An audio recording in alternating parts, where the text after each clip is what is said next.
Што им е заедничко на СДСМ, ВМРО, ДПМН и ДУИ? Според извештаите на државниот ревизор за нивното финансиско работење во 2021 година, за сите три партии постои резерва дека вистински и објективно ги прикажале своите финансиски извештаи.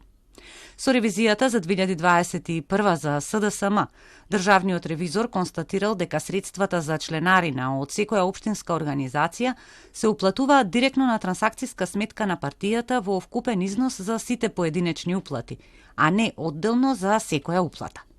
Кај ДУИ се уплатени пари за членарина над законскиот лимит, а кај ВМРО ДПМН ревизорите ја констатираат забраната која ја има партијата за припремено располагање со дел од имотот, која влијае на проценетата состојба на дел од недвижниот имот искажан во билансот на состојба. Партијата има и неподмирени обврски од претходните години. Освен ова, СДСМ не спровело две препораки кои ревизорите ги дале година претходно, во 2020-та.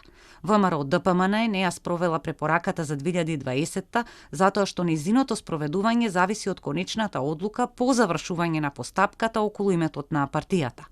ДУИ од три препораки што ги дал државниот ревизор за 2020-та, спроведена е само една, втората е делумно спроведена, а третата не е спроведена. Единствено за алтернатива, ревизорите констатираат дека финансиските извештаи се прикажани вистинито и објективно.